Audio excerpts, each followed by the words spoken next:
Apa perbedaan iblis, jin dan syaitan? Sudah sering kita bilang, iblis, jin itu nama kelompok globalnya sama manusia. Jadi ada malaikat, ada jin, ada manusia. Khusus jin dan manusia ini dibagi 3 kelompok lagi oleh para ulama. Ada yang mukmin, dan ini jin mukmin sama manusia mukmin tidak akan pernah bersatu.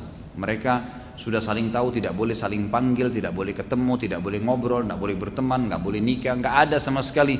Orang beriman akan mencari tahu jin itu di mana, urusannya apa, makan apa, ngobrol, nggak ada. Jin yang kedua, jin yang fasik, muslim tapi masih banyak dosanya, dan yang jin yang ketiga kafir. Jin yang fasik sama jin kafir ini namanya syaitan, dipimpin oleh iblis, gitu kan. Jadi semua syaitan pasti jin, tidak semua jin itu syaitan. Karena galangan jin ada yang beriman, dan di alam jin sekarang ini ada seperti kita, ada dakwah, ada ulama-ulamanya, mereka dakwah, ada jihad, ada alam itu, gitu kan? Ada alam itu pada mereka. Apa bentuk hakiki mereka? Allah Subhanahu wa taala menjelaskan mereka di dalam surah Jin, ya.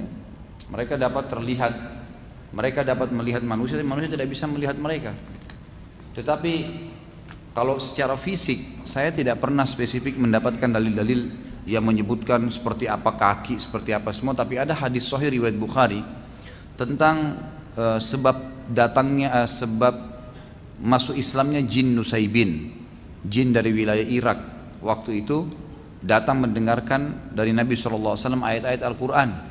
Pada saat orang-orang Quraisy membenci dakwah Islam, dan pada saat Nabi SAW sedang ditimpa 2 masalah besar, meninggalnya Abu Talib pamannya yang merupakan pembela dakwah dan istrinya Khadijah radhiyallahu anha, maka beliau sangat sedih pada saat itu, dikenal dengan tahun kesedihan.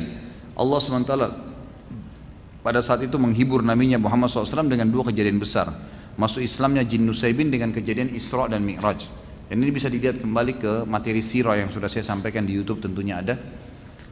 Saya juga tidak ingat episode yang keberapa, tapi yang jelas insya Allah ada masalah masuk Islam jin Nusaybin.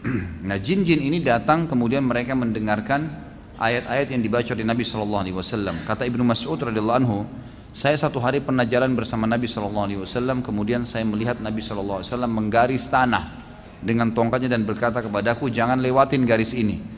Lalu aku pun melihat Nabi SAW jalan terus sampai di kejauhan. Lalu kemudian aku melihat Nabi SAW membaca Al-Quran dengan suara keras.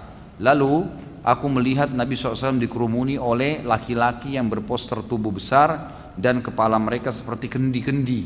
Begitu kata Ibnu Mas'ud radhiyallahu anhu, menceritakan tentang jin-jin yang datang yang mengurumuni Nabi SAW. Saya pun segera ingin membantunya, tetapi Nabi SAW memberikan isyarat dari jauh untuk tidak mendekat, untuk tidak ikut campur gitu. Maka saya melihat Nabi SAW mengatur mereka dengan tongkatnya, lalu memperdengarkan kepada mereka ayat-ayat Al-Quran, lalu mereka pun bubar setelah itu. Tentu ini ada bahasa sendiri, Anda bisa kembali kepada surah Jin yang menjelaskan masalah itu.